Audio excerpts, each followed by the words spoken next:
Cassinga was to be the site of an airborne assault by the SADF and one of 3 targets of Operation Reindeer on 4 May 1978. SWAPO had a large base at Cassinga, which served as a main logistical training, rest and evacuation center. 3 main targets who were to be attacked during the carrying out of Operation Reindeer. Phase 1 was to take the form of an airborne attack by 44 Parachute Brigade on target Alpha at Cassinga, some 250 kilometers north of the cat line. The airborne battalion was to be led by Colonel J.D. Jan Breitenbach.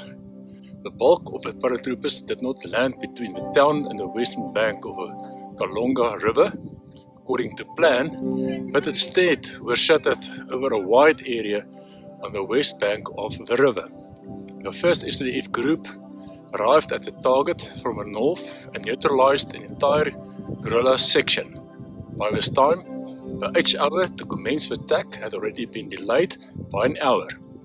The line of attack was on an axis which ran south-north and no longer west-east. Breitenbach formed up in the middle with Alpha Company to his left, Bravo Company to his right, for the assault by his main force. An enemy BTR 152 open-topped armored personnel carrier with a force of in the region of 40 soldiers on board arrived from the south of Cassinga as part of a retaliation attack on the SADF. Several enemy T-34-85 tanks accompanied by from 20 to 30 BTRs and some BRDM-2 amphibious armed cars also formed a wide front as the vehicles approached Cassinga.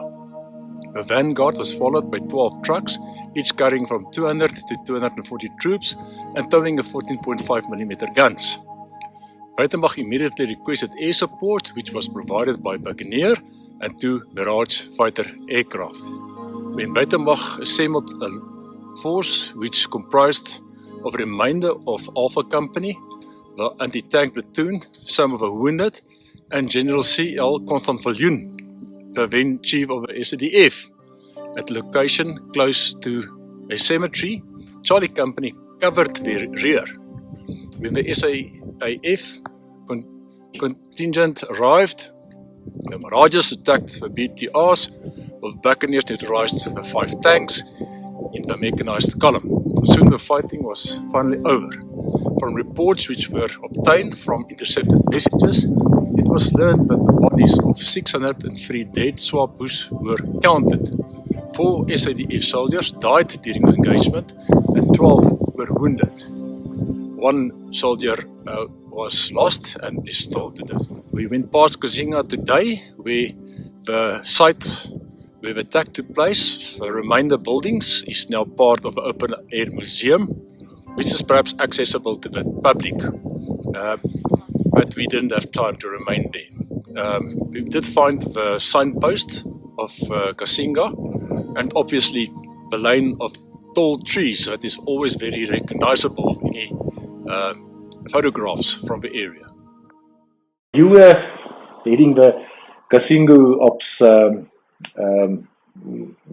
Battle of Cassinga, yeah. Battle of Cassinga. Reindeer. Yeah. They the Buccaneers and Mirages softened the target before you did that airborne assault. Yes. How effective would you say was the Air Force bombardment? Especially in that sandy soil which took the impact. I mean, it's you have a huge crater, but that's all you have. Yeah, all they did was provide cover for the enemy to go into. Yes. Yeah, no, they weren't very effective, but I suppose it's psychological. Because these machines are these aeroplanes are attacking, shooting their guns at them, and so on and so forth.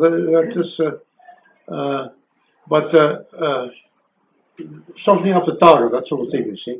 And then, we jumped in, of course, and we followed that one very quickly before they could recover from their fright. It is impressive to have the Mirages coming shooting at you, see, and so forth.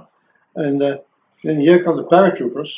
You must always add the combat power of all these things together.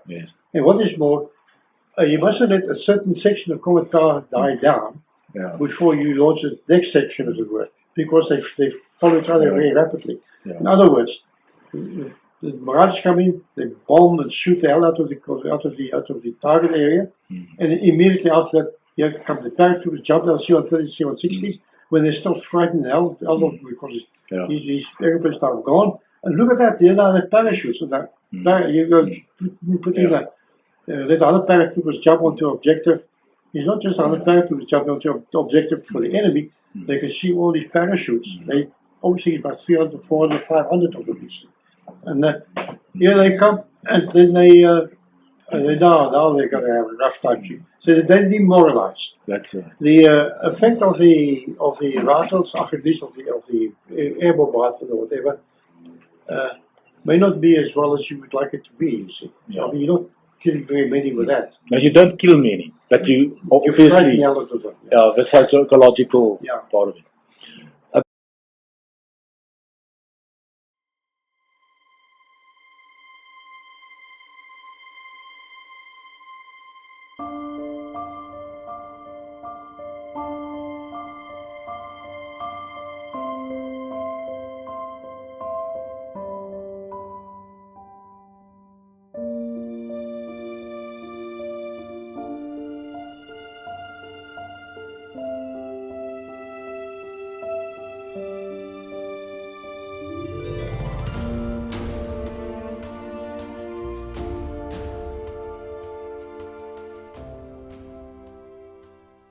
I'd like to talk about the events that preceded a very important Operation Reindeer, that is the attack on two targets, codenamed Moscow, which was Cassinga, and 712, I think it's Categoria, was a target called Vietnam.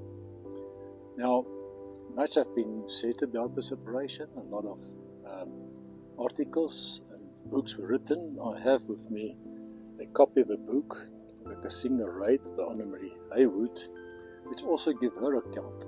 And it shows you how history can be interpreted, and from various sides history can be presented.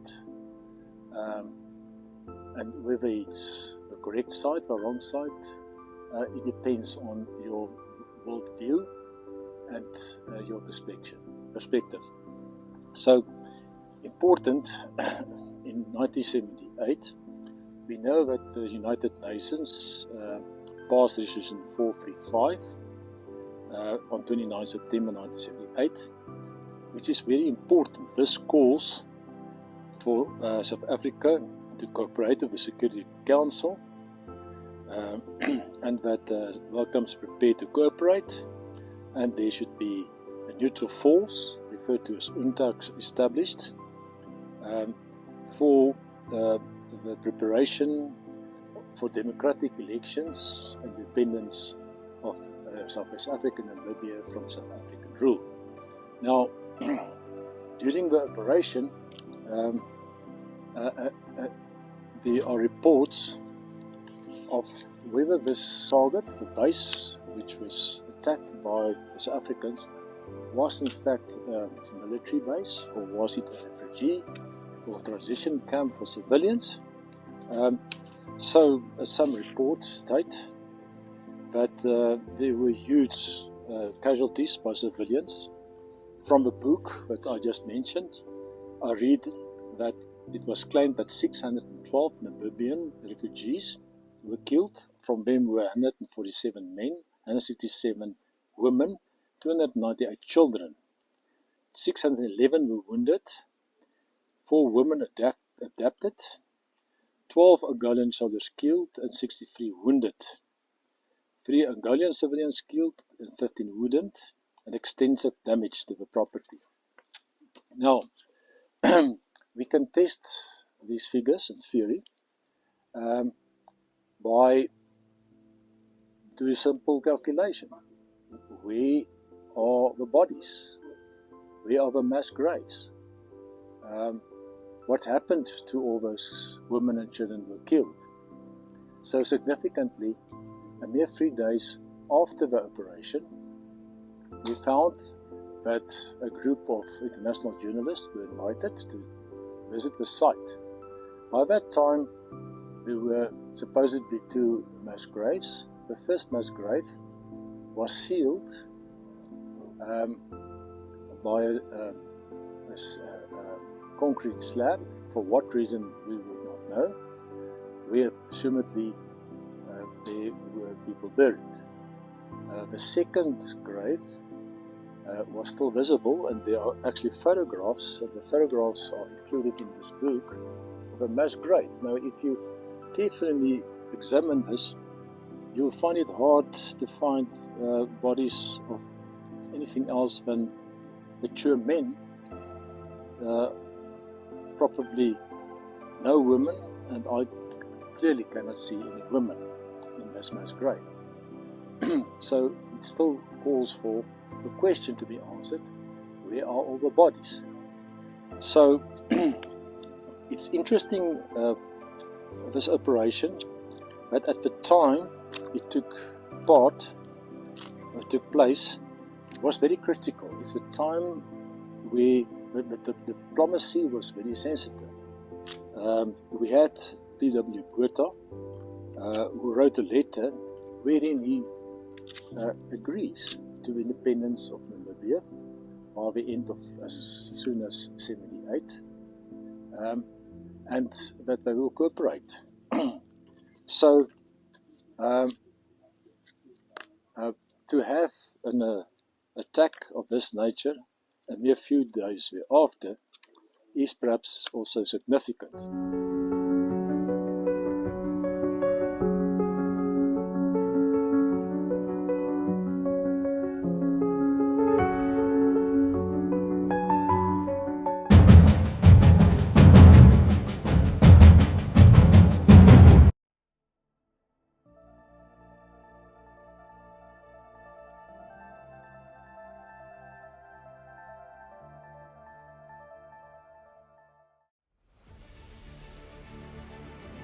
During the carrying out of Operation Askari in 1983-84, at least 2 SWAPO and FAPLA strongholds at Techamutete and Cuvelai were occupied for a few days before the SADF forces once again withdrew to their bases inside South Africa and Namibia. Operation Askari was under the command of Brigadier Joop, the commander of Sector 10, while Colonel Dick Lord commanded the SAF contingent. The primary aim of Operation Askari was to destroy significant enemy targets at a number of different locations deeper inside Angola, such as Kahama, Kutef, Mlondo, and Cuvelai. Kahundu was subsequently also earmarked for attack, as was Techamutete. Techamutete was captured quite unexpectedly by 3rd Battalion, and Cuvelai fell into the hands of a task force from 6th Mechanized Battalion. The force of 996 soldiers, which comprised 3rd Battalion and the task force Echo Victor, which was under the command of Colonel Eddie Big Daddy Viljoen, was dispatched to probe enemy offences and attack the SWAPO headquarters, a logistical base northeast of Cuvelai. It was believed that several SWAPO bases had been established in the Techamutete area. 3rd Battalion unexpectedly stumbled upon a deserted FAPLA base just south of Techamutete. Although Viljoen had been instructed that the alleged brigade strength base was to be avoided at all costs, it had housed only a small force. The soldiers of 3rd Battalion then advanced on the town of Techamutete and had occupied it on 3 January 1984. The spoils of which 3rd Battalion acquired by capturing Techamutete included a number of Soviet gas trucks and general-purpose vehicles, and the first fully functional Soviet Union manufactured T-54-55 tank, which was captured during the war.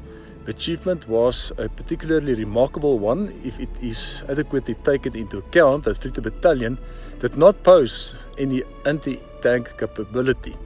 A year later, Lieutenant General Geldenhuys presented a plaque to 3rd Battalion on which the following words are inscribed.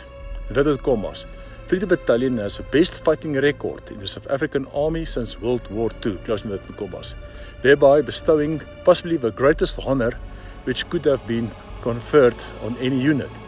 Operation Askari was to become known as the watershed of a war, as it was followed by a ceasefire agreement between the opposing forces, which was rather short-lived. So I'm standing here at Techamutete at my rear. You can see the mountain where Free Battalion operated from. There they had for a brief period the hack, and they put 23mm anti-aircraft cannons. Opdrag was vir my Cassinga. Want toe ek vir Cuvelai sê, ons het nou Cassinga gevat, ons sit hier die volgende oggend. Toe sê hy nou, wie dit Donner het gesê, julle moet dit doen. Julle moet wyd gespreid net die situasie dophou. Ja.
I find myself just about 60 kilometers south of the town of Cuvelai, which is a very important site. This town was only captured twice from Angolans by the SADF.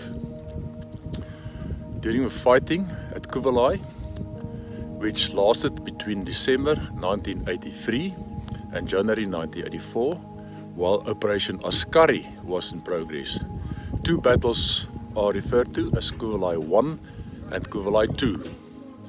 The first battle of Cuvelai entailed an attack by 3 combat teams from Task Force Victor or Combat Group Delta, while the second took the form of an attack by a newly formed Task Force Victor, which comprised Combat Group Delta and elements of Task Force X-Ray. A larger component of Operation Askari was under the overall command of Brigadier Cuvelai, the commander of Sector 10 in Namibia, South Africa, in Askari, while Colonel Dick Lord commanded the Air Force contingent. The SADF strike forces consisted of 5,399 troops for the overall operation, which were divided into 4 main task forces: Task Force Echo Victor, under command of Colonel Eddie Viljoen; Task Force Fox, under command of Toby van Skalkwyk; Task Force Victor, which comprised mainly a citizen force element under Commandant Van Greiling; and Task Force X-Ray, initially under command of Commandant Gert van Zyl, subsequently under that of Commandant Ep van Lille, who was replaced by Commandant Welgemoed on 12 January 1984. In addition, a 5th force, Combat Group Delta Foxtrot, which was also referred to in its initial stages as a joint Sector 20 force, under the command of Colonel Dion Ferreira, was made up of a company-strong combat group from Sector 20, including a company of Free Battalion. During Cuvelai 1, Task Force Victor, which is also referred to as Combat Group Delta, was formed for the Battle of Cuvelai 1 under command of Commandant Van Greiling. The task force consisted of mainly citizen force soldiers from 82 Mechanized Battalion and the attached regular force from 61 Mechanized Battalion. 3 battalions of 11th Vapla Brigade were based at Cuvelai and supported by 1 battalion of soldiers from the the Directorate of People's Defence and Territorial Force of OPD. The arsenal included 14 T-34-85 tanks, which were subsequently discovered to be the more advanced T-54-55s. The Higher Command of the SADF had decided on the previous day that the attack on Cuvelai would commence on 31st December from the northwest. The Higher Command had intended that the approach of the task force towards the target should drive the enemy force from their fixed locations and force them to flee from Cuvelai in a northerly direction. In addition, it was envisaged the task force would occupy a narrow bridge across the Cuvelai River to cut off the enemy supply lines.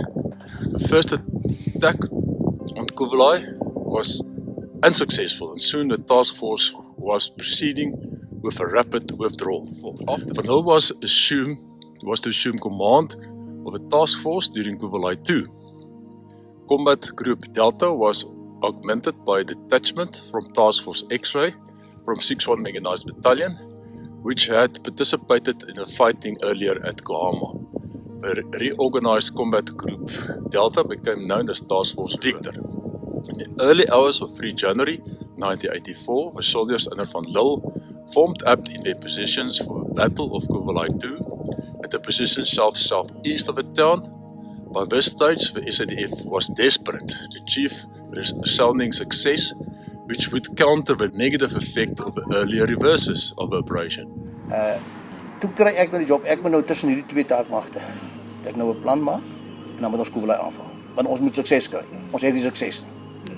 Ons wou nie onttrek uit Angola uit sonder sukses nie, want dan gaan dit 'n politieke klap wees soos Kutukwal nou is. Okay. Toe gaan ek en ek sit in die raad daai hele dag en geskryf my orders en ek maak my planne. My plan was ek sou met 6-1, want ons is onbekend met die terrein. So met die padlands opgegaan na Cuvelai en ons sou met die vyand kontak gemaak.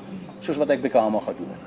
Dan trek ek hulle tankvuur en hulle poging, want hulle hele verdedigingsstelsel was hier op gebaseer. Dan moes hulle 'n aanval regsom. At daybreak on 3 January 1984, the two main forces of the task force under Valour moved together into the direction of Cuvelai to launch the attack. The plan was for the one force was to serve as a deviation force to attract the enemy's attention away from the main attacking force. But that did not go according to plan, as the deviation force remained in line with the main force, thereby not serving any purpose to confuse the enemy. The events took a dramatic turn when a Ratel 71 Bravo detonated a landmine. Though it had appeared to be making satisfactory progress, the Ratel came to a complete standstill in a minefield, where it remained in an ideal position to be destroyed by high caliber guns of advancing enemy tank. At the H-hour of 800 hours on 4th January 1984, the final attack on the 11th Brigade of Vapla at Cuvelai commenced with any anti-aircraft guns firing on advancing SADF force. Heavily artillery bombardments by the SADF ground force and airstrikes by Air Force on enemy positions immediately followed. As in en hulle toe die feit aangeknop hier so op die 10 rond. En toe was dit maar 'n battle tussen die Radel 90s en so julle is nog steeds op hierdie lyn. Ja, hulle is nou daai vegspan. Ja, julle nie hulle CP2 se pansers en hy het mos 'n tank weer peloton gehad wat Colin Steinen ook by was. Wat nou hier gedoen. Nou hulle die aard van saak gerapporteer. Hulle het later aan die stuk of 12 tanks uitgeskiet volgens die radio op boodskappe wat ek kry. So met die geval, hier is so by 2 uur se kan nie maar. Ja. Toe kan ek dit nie meer hou nie. Dit is nou 'n loopgraaf inbraak geveg. Ja. Maar kyk toe die tank soort van hier stikkend gestamp is. Toe is dit nou die infanterie. So toe hulle hier ingebring. Nou toe ek hier aankom, toe hulle net deur die mynveld. Hulle het op 'n toiletpapier gemerk dat ons kan sien waar ons kan deurgaan. Ja. En toe druk ek David se kompanie hier deur. Ja. A company of Vapla T-54-55 tanks unexpectedly initiated an attack on the Task Force Victor. The Task Force suffered a setback with the call sign 13 Bravo Ratel from 161 Mechanized Battalion which served with Delta Company of Forsyth Infantry Battalion, was struck by a direct hit from a shell from a T-54-35 tank, killing 6 soldiers who were inside route of 30 Bravo. A final breakthrough was achieved at approximately 1700 hours, and all enemy resistance had faded, and enemy soldiers were fleeing in numbers. The task force took the town of Cuvelai and formed a protective laager inside it for the night. A total of 324 enemy soldiers were killed at Cuvelai. According to estimates by the SADF, the total enemy losses from the beginning to the end of Operation Askari amounted to 426 FAPLA soldiers being killed and 3 being captured. Now 45 SWAPO soldiers were killed and 11 were captured, and 5 Cubans were called and 1 was captured. By contrast, the SADF losses throughout the entire operation amounted to 24 soldiers who has been killed.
We lost people because we need to use the same guerrilla tactic. Op Forte in 1984. 84, 85. You moved through the bush like you were Anita.